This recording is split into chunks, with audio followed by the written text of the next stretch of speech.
మహాగణపతిం మనసా స్మరామి మహాగణపతిం మనసా స్మరామి. TR creations family అందరికీ నా హృదయపూర్వక ధన్యవాదాలు. అలాగే ఈ వారం 15వ తారీఖు నుంచి 21వ తారీఖు వరకు కూడా ద్వాదశ రాశుల వారికి సంబంధించి రాశి ఫలాలు ఏ విధంగా ఉండబోతున్నాయి, ఫిబ్రవరి మాసానికి సంబంధించి ఇక్కడ 3వ వారం ఫలితాలు ఏ విధంగా ఉండబోతున్నాయనే చూద్దాం. ఇక్కడ మేజర్ ట్రాన్సిటల్ చేంజ్ ఈ వారం మనం గోచార రీత్యా చేంజ్ చూసినట్టయితే కనుక ఈ రాశి వాళ్ళకి రవి యొక్క సంచారం కుంభరాశిలోకి మారుతూ ఉన్నాడు. రవి 13వ తారీఖు నుంచే రవి కుంభంలోకి వచ్చారు. చంద్రుని యొక్క గమనం మనం చూస్తే కనుక మకరం, కుంభం, మీన రాశుల మీదుగా చంద్రుని యొక్క సంచారం కూడా మనకు కనిపిస్తుంది.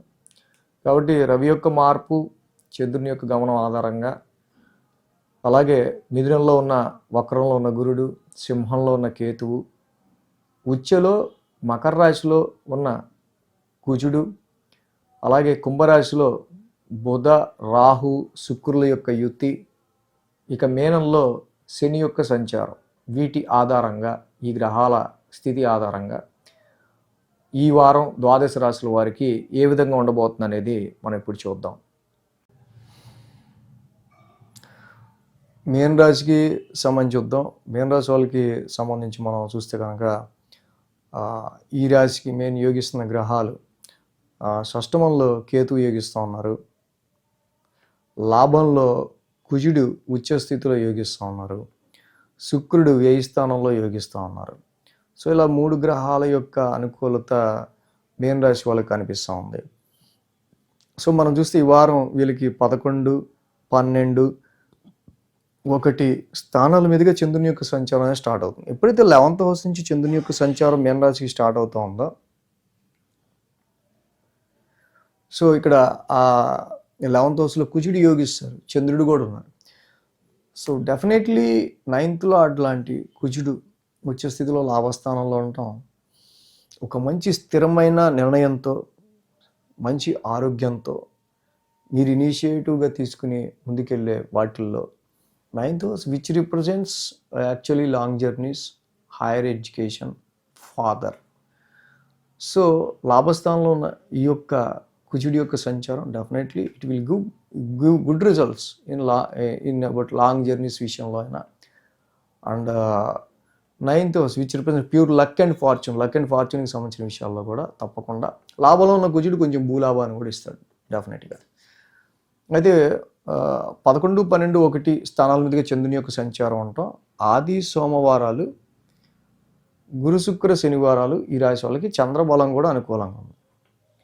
అయితే వారం మధ్యలో మంగళ బుధవారాలు ఏవైతే ఉన్నాయో దిస్ ఈజ్ వెరీ హెక్టిక్. 17, 18 తారీఖులు మెయిన్గా 17 and 18, 17, 18 తారీఖులు వ్యయ స్థానంలో చంద్రుడు రావటం అండ్ వ్యయ స్థానంలోనే ఈ వారం నుంచి రాహు కూడా ఎంటర్ అవటం, అక్కడ రాహు, బుధుడు, శుక్ర ఇలాగా మొత్తంగా ఒక గ్రహకూటమి ఏర్పడటం. సో ఎక్స్పెన్సెస్ కొంచెం రైజ్ అయ్యే ఆస్కారం ఉంటాయి, ఎక్స్పెన్సెస్ పెరిగే ఆస్కారాలు ఉంటాయి. హెల్త్ పాయింట్ ఆఫ్ వ్యూ కొంచెం కేర్ తీసుకోవడం అనేది మంచిది.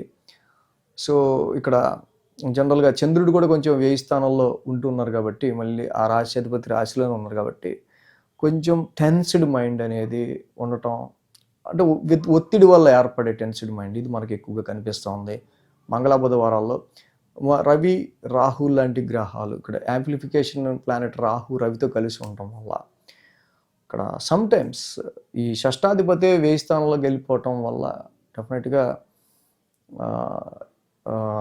డెఫినెట్గా మీ ఎనిమీస్ కావచ్చు, అపోనెంట్స్ కావచ్చు, వాళ్ళని మనం డిఫీట్ చేయడానికి సంబంధించి కొంత స్ట్రెస్ అయ్యే మాట అయితే వాస్తవం కానీ, బట్ డెఫినెట్లీ వ్యయ స్థానంలో ఈ యొక్క రవి యొక్క సంచారం రాహుతో కలిసి ఉండటం వల్ల సో ఈ డిస్ట్రాయ్ అండ్ ఈ defeat and you will overcome your enemies, but it will take very hectic schedule and stress and lack of your sleep.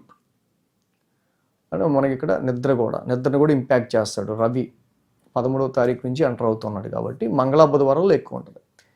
వారాంతానికి గురు శుక్ర శనివారాలు రాశిలోనే చంద్రుని యొక్క సంచారం, రాశిలోనే శని ఉన్నారు. సో ఇక్కడ గురుడు కూడా మళ్ళీ అక్కడ చతుర్థంలో ఉన్నాడు. డొమెస్టికల్గా ఏర్పడుతున్న అనేకమైన రీసెట్టింగ్స్, రీట్యూనింగ్స్ అండ్ మానసికంగా మానసికమైన ఎమోషన్స్కి సంబంధించిన అనేక విషయాలకి సంబంధించిన విషయాల్లో ఈ రాశి వాళ్ళకి సంబంధించి మెయిన్గా కొంత గురుడి యొక్క రెట్రగ్రేషన్ 4th హౌస్లో ఉండటం వల్ల స్థిరత్వానికి సంబంధించి జాబ్లో అయితే జాబ్లో స్థిరత్వానికి, డొమెస్టికల్గా ఇంటికి సంబంధించి ఫిక్స్డ్ అసెట్స్, గృహానికి సంబంధించిన విషయాల్లో ఇలాంటి ఒక ప్రెషర్ అనేది, స్ట్రెస్ అనేది గురు శుక్ర శనివారాల్లో క్రియేట్ అవుతూ ఉంది. సో కాబట్టి వీటి విషయాల్లో మనకు మెయిన్గా రవి వేయిస్థాన సంచారంలో కేజింపావు గోధుమలు, రెడ్ క్లాత్ రవికి దానం ఇవ్వటం చాలా మంచిది. రాహుకి వేయిస్థానంలో దుర్గామాత ఆరాధన చేసుకుంటా, కుదిరితే కేజింపావు మినుములు, ఒక బూడిద రంగు వస్త్రం దానం చేసుకోవటం మంచిది. విష్ణు సహస్రనామ పారాయణం చేయటం ఇంకా మంచిది. ఈ 3 చేస్తే ఏవైతే నెగిటివ్స్ మనం చెప్పుకున్నామో అవి మీకు చాలా వరకు పాజిటివ్గా మారుతాయి. సో మొత్తానికి ద్వాదశ రాశుల వరకు ఈ వారం రాశి ఫలాలు ఈ విధంగా ఉన్నాయి. So thanks for watching TR creations. ధన్యవాదాలు. ఈ వీడియో కనుక మీకు నచ్చినట్లయితే లైక్ చేయండి, షేర్ చేయండి. మరిన్ని అప్డేట్స్ కోసం సబ్స్క్రైబ్ చేయడం మాత్రం మర్చిపోకండి.